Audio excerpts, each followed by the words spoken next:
Okay, everybody, welcome to our Cash Day panel. I'm Dafne Canales, and I'd like to introduce our first guest. So our first guest has founded 2 EO qualifying companies.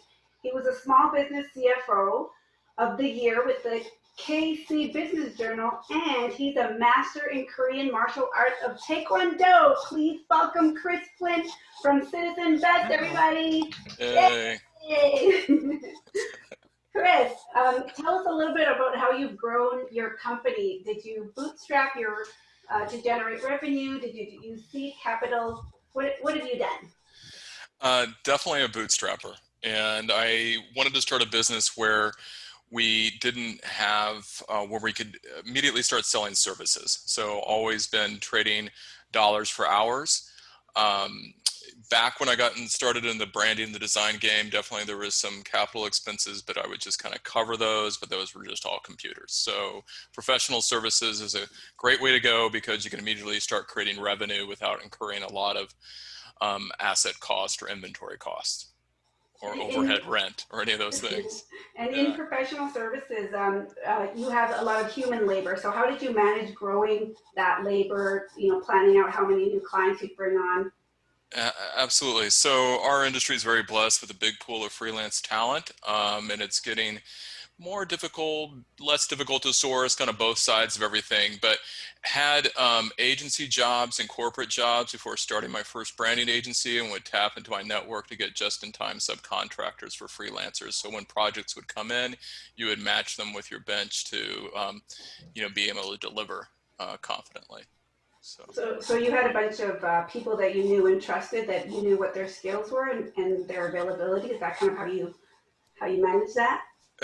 Absolutely, yeah. Just from working with them on other communications teams, either internally at my couple corporate jobs that I had, or from my agency experience, and that allowed. And we just all know who is really great at copywriting or design or web development and know how to support what we sell. So because we have that kind of in-depth knowledge.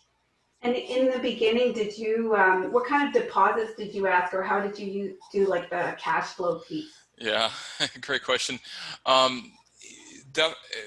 If we was a retainer agreement on an ongoing monthly basis, then you'd always get paid up front.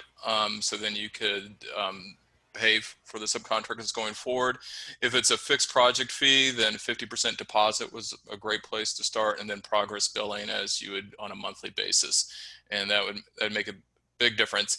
If it's a new client and they're not willing to give you those deposits, then something's fishy. Start thinking about it. After getting burned with a couple projects at the beginning of my career covering just the subcontractor cost or printing costs and not ever getting paid, you learn the lesson fast. Thank you. Well, I'm going to introduce our next guest. So she's done over 1,200 events in the last 2 years. Her company has been on the Inc. 5000 for 3 years in a row, and she just finished her working draft of her business memoir, has an agent, and is waiting to hear on publishing deals. Everyone, please welcome Natasha Miller from Entire Productions. Thank you. What a great intro. And thank you for the enthusiastic air claps. Thank you. So Natasha, I'd like to ask you the same question to get started. Do you prefer growing your company by bootstrapping to generate revenue, seed capital, or taking out loans? Well, when I first started my business, it really was like a solopreneur business, and then really a lifestyle business. So I wasn't thinking big. And in the back of my mind, I had always wanted to think that I could get some sort of cash flow capital, but I just wasn't thinking in a more sophisticated way back then. In fact, only until 2000, so I've been in business for 20 years, and I think in 2016 was the first time I ever even asked for a line of credit.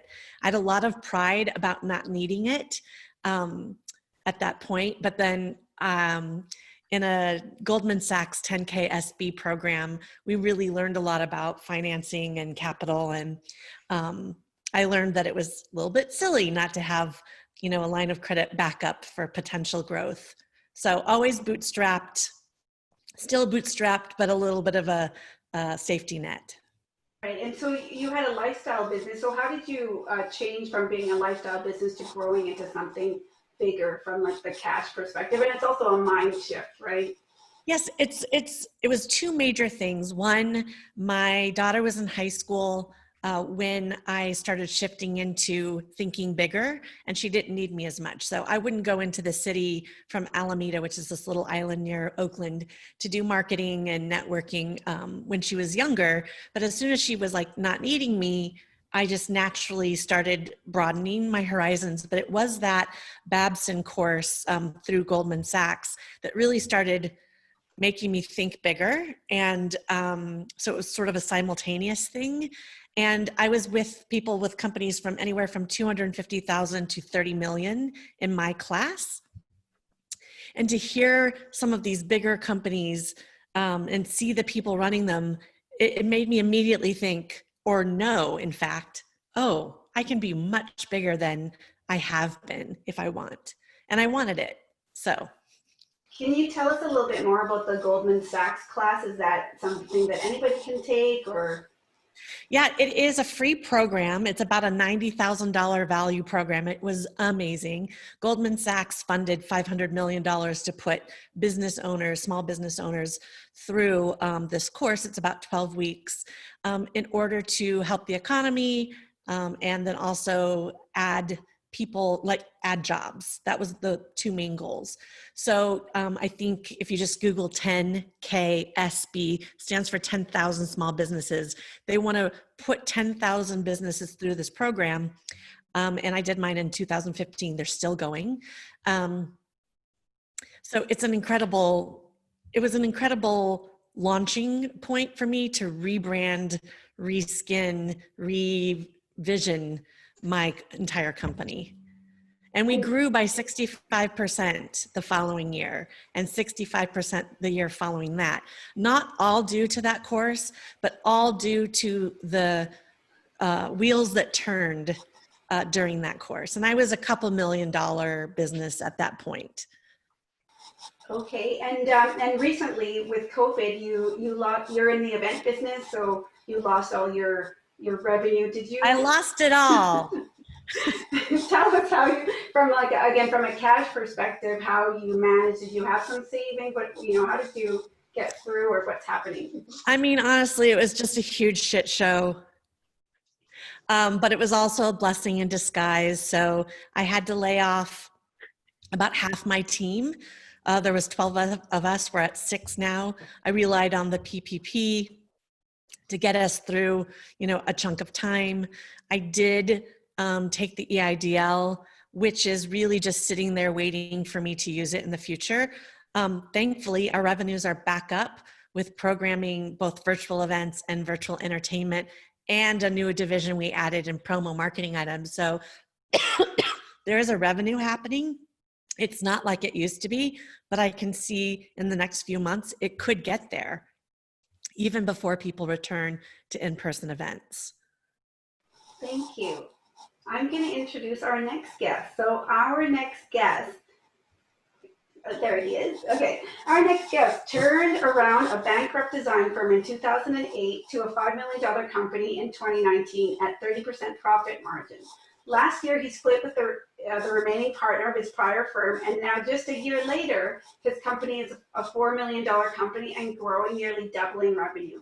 He's a veteran of one of the largest camps at Burning Man, handling infrastructure and doing what he loves best, repairing bikes and meeting interesting people just like here today. Please welcome Scott Hardister from Radius Design. Hello. Hi, Scott. Thanks for joining us. Of course. So again, I've been a little bit biased with my panelists, because even though I'm asking everybody, did you raise funds, did you bootstrap, or did you take out loans, I was actually looking for people who bootstrap. So I already know your answer, Scott. So can you tell us a little bit more about how you've been able to turn these companies around so quickly, have great profit margin, and how are you doing that from a cash perspective?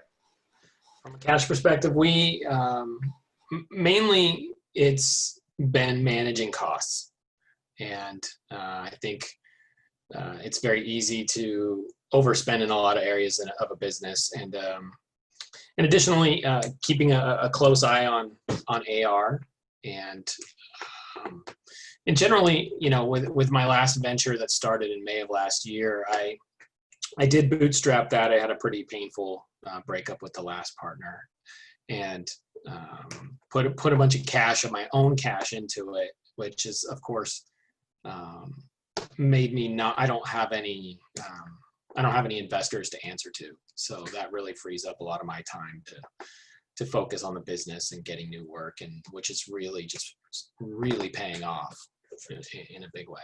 So. And when you mentioned you're really focused on AR, what kinds of things did you do with your AR? Can you explain that a little bit? We implemented an accounting system, a robust accounting system that's not QuickBooks. I know a lot of people use it and like that, but it's just not enough for us.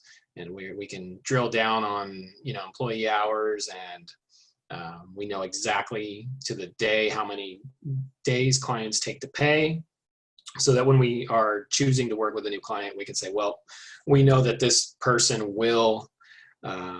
may take 6 months to pay, so we either pad our proposal, or build in some extra profit, or turn it down if that's what we want to do. So getting a lot more insight into some of those lead times is what helps us a lot. We've been talking a lot about direct costs and overhead, and do you track those kind of things in your company? I know you get really into a lot of detail, and do you have any tips? Yeah, well, I mean, just by my own nature, I manage costs in general. So, everything's negotiable. I think probably a lot of EOers already know that, but I don't think everybody does. Rent is negotiable. When COVID hit, rent was again negotiable. Even though I was locked into an ironclad lease, it became negotiable again. So, don't assume that anything that, Comcast, your internet bill, probably not negotiable. Your rent is, your vendors are, people you work with are, like they all have the same goal that you do, that is to stay in business. Thank you. I'm going to go back to you, Kris. Can you tell us about a time when you struggled with your cash, or how you managed to stretch it out, or some challenging times that you might be able to share with us? You're on mute. Okay. Yeah, I have to go back. I'm trying to think. I had a tiger by the tail with Sprint, with my last agency, and we needed to staff up and hire people, but Sprint kept going through a lot of reorganizations, so our collections would kind of start spreading out, going further 30, 60, 90 days. And I tapped into, after obviously getting past the bootstrap and we had to bring people on, we tapped into a line of credit against the receivables. And when I couldn't keep up with that, then the banker suggested something creative, and I went to a factor, and a factor was really not a good situation to be in. And that's when they will advance you up to 80, 85% of your invoice, then go ahead and collect it for you, and then keep like 5 to 7% for themselves. Real shit situation to be in. But it was an all-you-can-eat buffet as far as much work as you could get at Sprint if you could staff fast enough and take the work in. So I could make it up in volume at that point, and then eventually get back in front of the cash and fire the factor, so I could start operating on just traditional financing, loans against receivables. And when you were in that really hard cash situation, did you what kind of Excel sheets, or what were you using to kind of keep track of what was going? Because it sounds like a lot of different number of things going on. Yeah, definitely was working with my accountant on a weekly basis and keeping up with, how do I put it? I was doing a lot of the invoicing myself, so I could get an idea of what the amount of revenue was.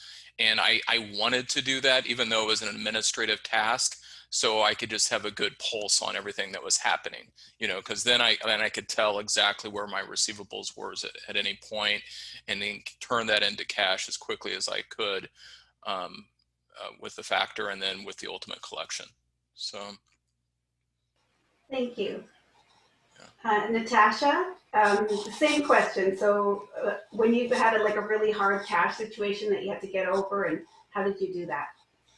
Yeah, I'm going to talk about two things. One is how to not get into a really hard cash situation, and then one, how to get out of it. So of course, early on, there were vendors that I wasn't able to pay in time.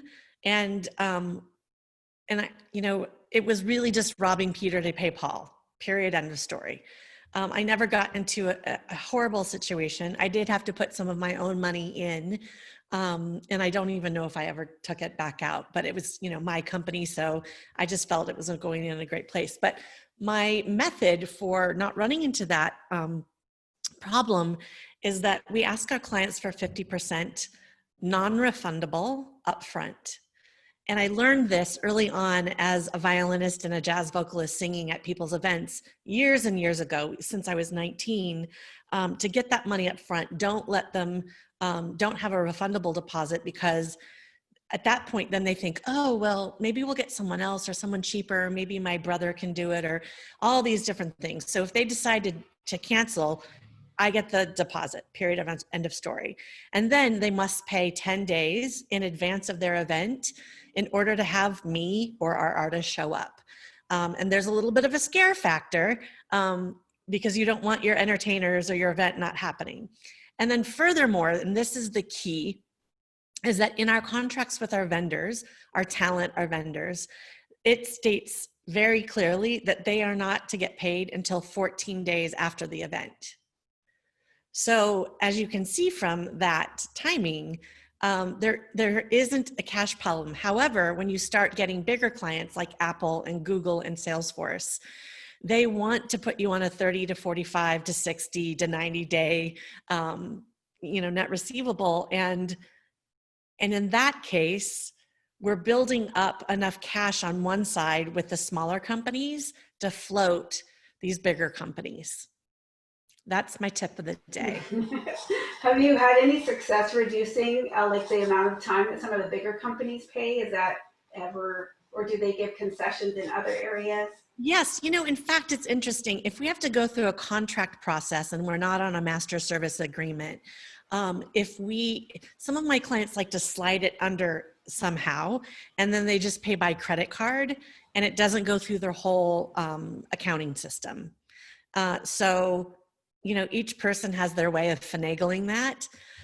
Also, if you give a corporate client a 5% reduction, it puts it 5% or more if they pay before the 30, 60, 90 days, it puts you at the top of the list, because CFOs will look at that and say, you know what, on a $100,000 event, that is quite a bit of a savings. It doesn't work all the time. And really, we don't expect those large companies, which unfortunately happen to now be really the bulk of our clients. Thank you. And Scott, so you've recently started a company, so you have to, figure out your cash flow and everything. And has there been a time when it was just really dire and you've had to do something creative? Yeah, I drove to the bank and took a cash advance on my credit cards and took that and drove it over to my business bank and made payroll 4 hours later. So that was not, I don't think that's any good piece of advice for anyone.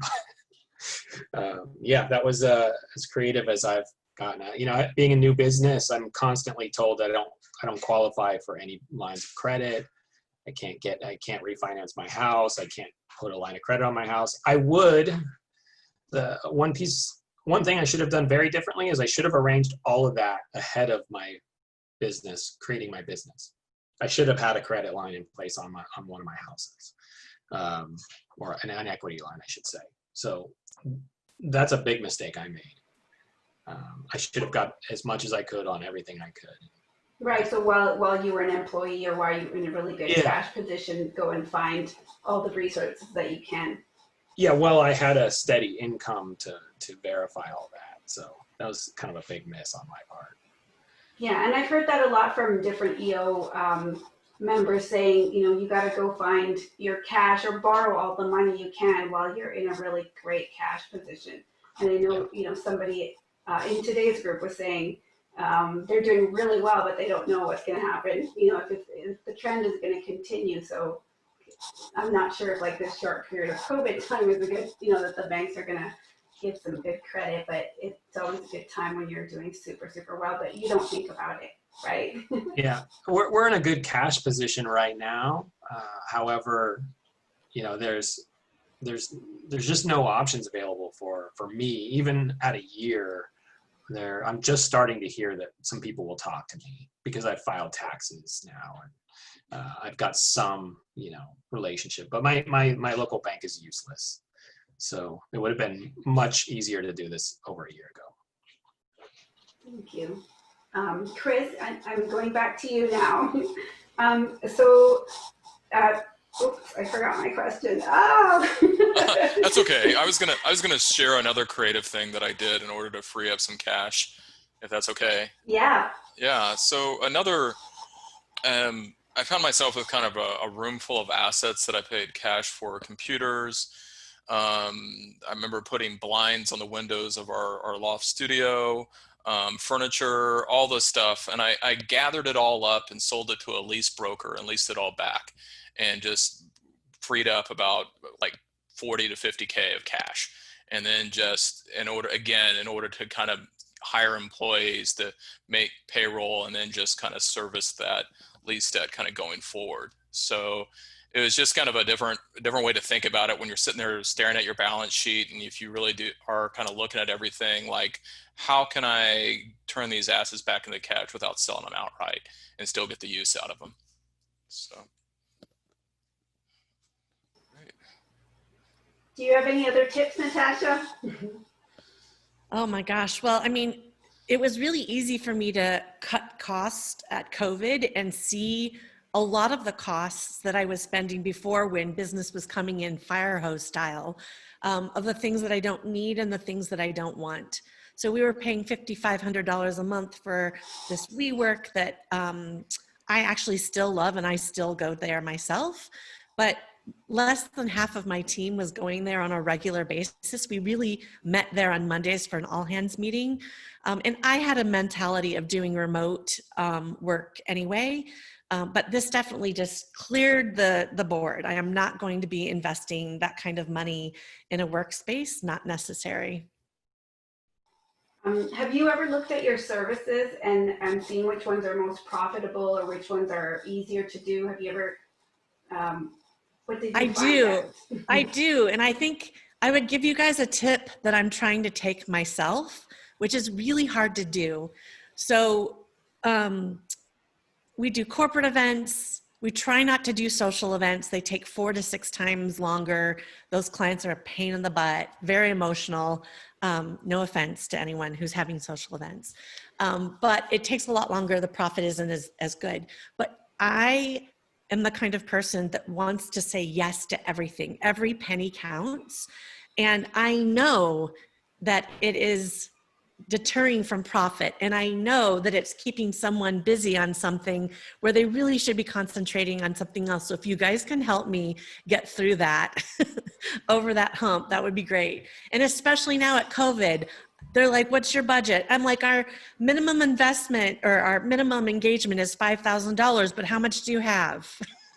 So I would be careful about that. And I'm trying to be careful about that as I rebuild the company.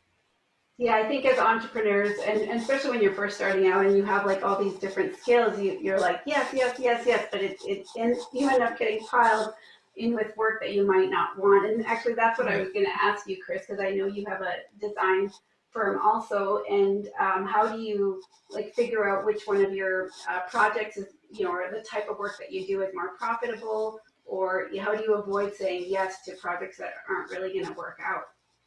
Kind of with Natasha on there. I'll learn that lesson someday, even though I know it intellectually.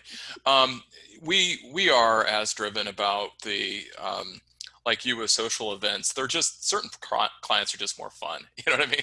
Like the branding or the assignment or what the subject matter is or what the cause is.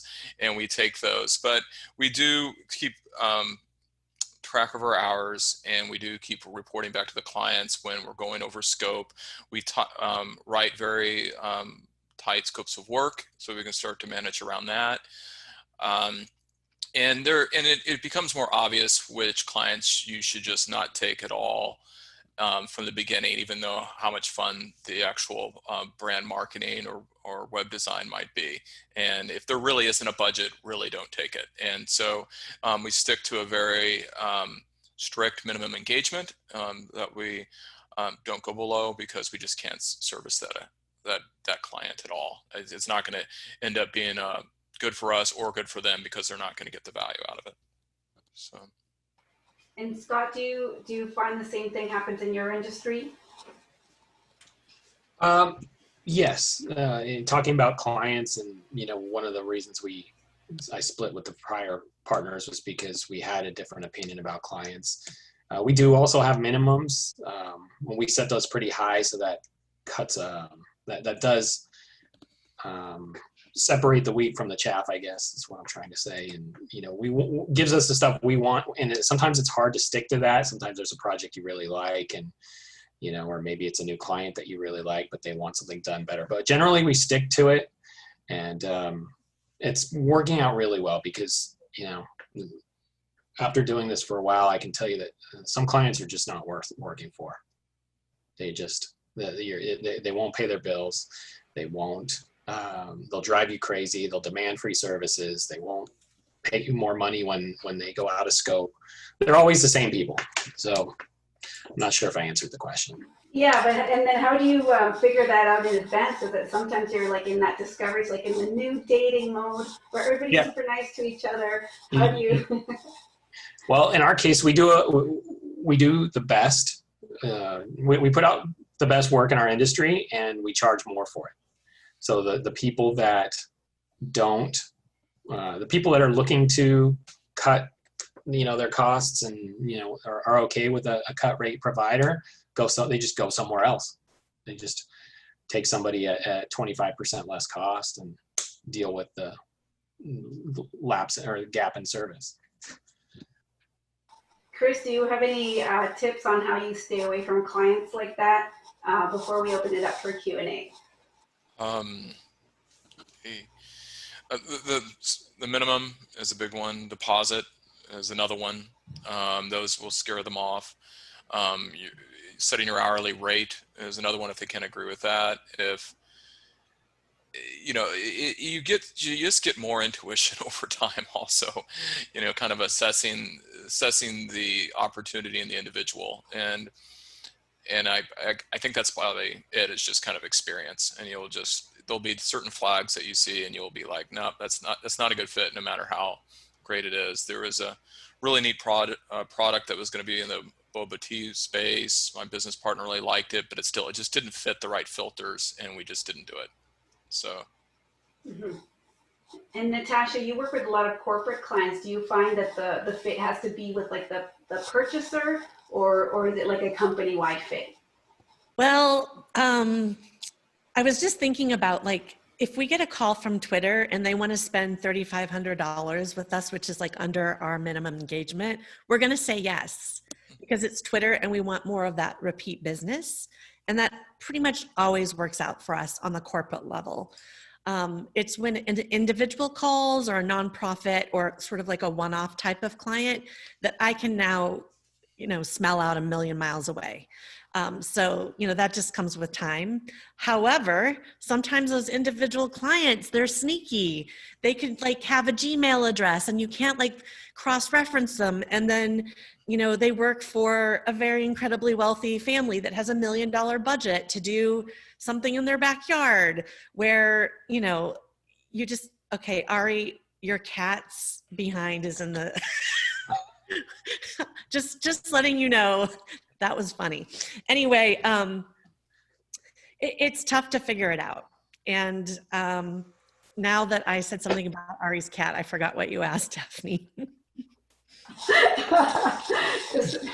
kind of like the cats behind. When do you take a bad client? Oh yeah, here's the You're deal. talking about- I fire you're talking about clients. weeding out clients. Yeah, I will tell you, there was a client that when $200,000 of revenue per year was very important. Of course, it's still important, but it's not as killer. There was a woman that was a planner that would hire us who was just off a rocker, mean to me and my vendors on site, but so nice on calls and socially. It was very confusing. And I just said to my team, we're not working with her anymore. And we don't really have to do a breakup with her. She's not going to understand. But the answer is we're not available. And funny enough, she had another production company working on her event, and they called us to work on her event. It was maybe, I don't know, $15,000 worth of work. And I was like, oh, I'll send you the contract. And this person was like, oh, actually, can you send it to this person? I'm like, are you kidding me? Like, then we had to work with her. And I have literally said to her in person, if you don't stop talking to my team like that, we are picking up all of our stuff and we are leaving. Good for you. Yeah. So I'll open up the room if anybody has any questions about Cash Day. These are very experienced entrepreneurs, several businesses under their belt, and we'd love to hear some questions. I've got one here in the chat. When you fire clients, it creates, oh no, that was a statement. Corey, go ahead. Yeah, I'm not sure who should answer it since you all alluded to it, but EOers and EOAers seem to be very good getting rid of the jerk clients, the clients that are just not right fit, but taking the less profitable clients, losing focus.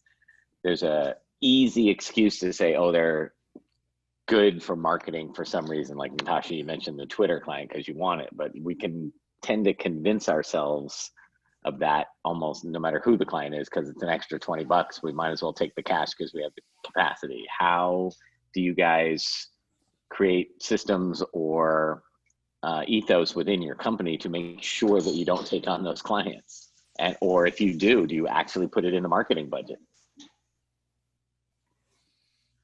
That's way too sophisticated for me, Corey. The company knows that they have bandwidth to say no to a client. So I give them sort of carte blanche.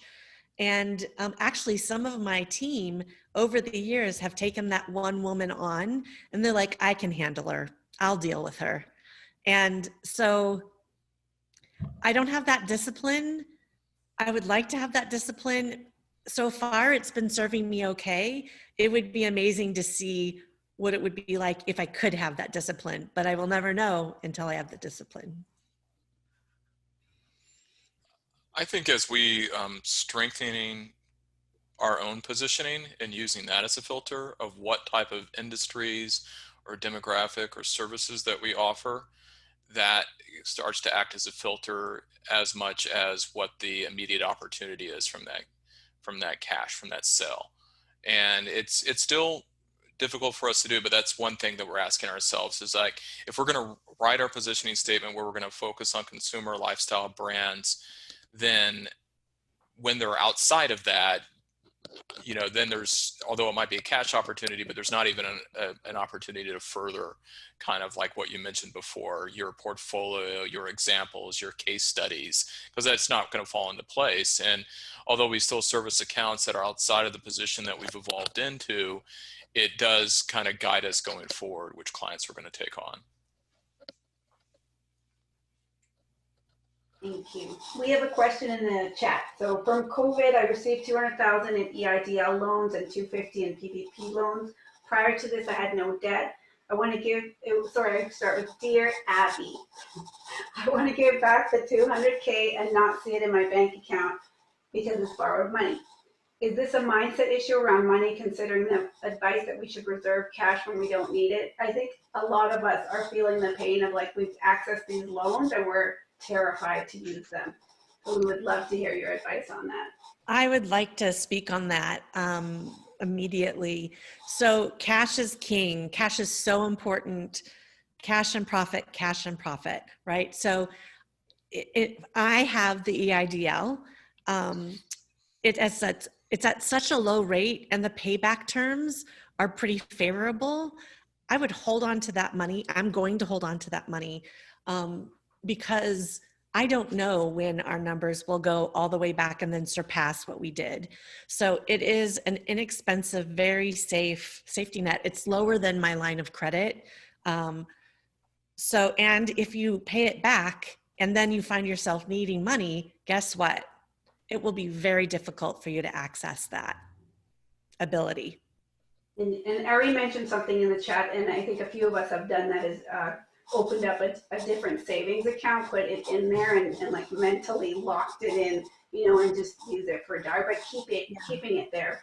I would say a piggyback on that is I did put a couple $100,000 into a different bank. I bank with First Republic as my core banking. And then when PPP was coming out and the Main Street Lending Program, I was afraid First Republic wasn't going to be able to service the PPP. They were, and then I couldn't get access. So now I have accounts at US Bank, Citibank, Bank of the West, and First Republic Bank, so that I'm establishing business there for the case that I need something. I don't even know what yet. Scott, do you have any advice around that as well?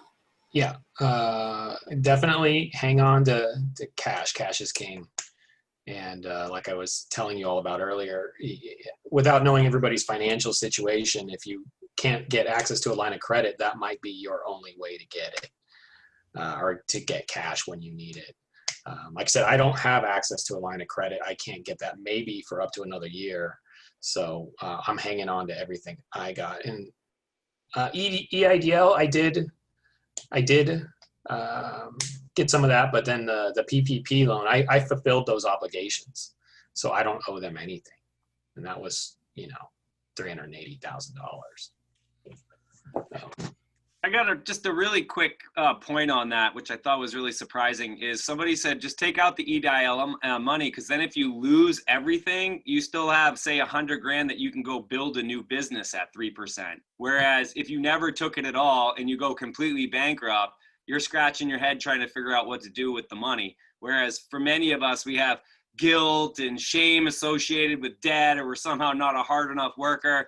But you can literally take $100K from somewhere and walk on your company and then start over a whole new life. But you can't do that if you don't have the money in the account. That's correct. Yeah, I've found more challenges funding growth. This thing will turn around. Okay. I mean, even though it's been here, whether, it will turn around. And at that point, you're going to want those cash reserves to start funding the growth, whatever that gap is, to hire those employees or to pay those subcontractors between when you're collecting from your clients. And so we're in a similar situation. We'll just hold those in reserve and not operate on them until our revenues say that we need to tap into them. And then we'll kind of take a look at how we can use that cash to fund growth.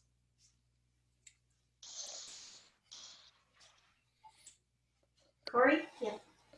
Unless somebody else has a question. So I'm fascinated by this cash conversion cycle. Both Natasha and Kris pointed out. Natasha, you've given us an example of an absolutely beautiful case where you charge the money up front. The rest of it is due, non-refundable deposit. Money's due 10 days before, and pay the vendor 14 days later, right? So this is a beautiful money in system. Two questions on that. One, what if your talent, usually we hear about getting the money from the clients up front, but we don't usually talk so much about on the vendor side. Your talent is your vendors. What if they have their own business to run and they're asking you for deposits? And what if they come up with it? Will you actually get rid of them? No, the answer for that is, thankfully we've built a great reputation in the industry, and people really want to work with us. And if somebody needs to buy hard cost things or buy a plane ticket or something ahead of time, we'll make an exception. But for the most part, our talent is like, oh yeah, we'll get it, after that. They're pretty lenient because they really do want to work with us. It's kind of like us wanting to work with Twitter, Gap, Apple, etc. They want to work with us. Again, when there are, if somebody on my team says, can I pay this vendor a deposit? They're asking it for us, from us. I say, did the client pay yet? Has the client paid their deposit? So are we secure on that side? If the client is a ongoing large firm and they haven't, and we've worked with them a million times, and I feel there's trust there, I go ahead and foot the bill. But we really try to stay away from that. I think kind of like the lesson is like we're in like a really tight, some of us are in a really tight cash situation during COVID, and some of the things that you're talking about that you do all the time is like you always need to imagine that you're in a tight cash position, right? So that you're always doing things in advance. And some of the things that I've learned from being in a really tight cash position previously is, for example, do contracts with my contractors where I'm not going to pay them for 30 or 45 days right in the contract, knowing that they're like, no, we can't do that. But then they're like super flexible and okay, 20 days, whatever it is. But they used to get paid right away. So it was being able to like frame that so that we can scale it back a bit and again, extend the time of like having cash on hand, because like Scott said, it could be like a life or death situation for your company where you can't make payroll, right? So whatever you can do to extend your cash. Back to Corey's point though on your vendors, your supplier side of your business, if they're going to demand that they get paid at a certain time frame, and depending on who they are, like we were working on a project for Gilead, and they had a very specific immersive website experience where the talent to do that work, the dev talent to do that work would be like, you got to secure me or I'm just going to go on to the next project. So then we just kind of go back to the client and use that as a reason to collect more in advance to secure that so they can get their project done. So. Thank you, everybody. I'd like to end on time. I know we're on a tight schedule. Thank you to our panelists for coming. Thanks for all the great questions, everybody. And we learned a lot today. Thank you. Hey, thank you. Let's turn our mics off and cheer, everybody. Woo! Hey, thank you. Thank you. Thank you. Thank you. Thank you. Thanks, everyone. Daphne, you did an amazing job. Let's give you a Yeah. round of applause, Yeah. too. Great Thank job, you. Daphne. Very good.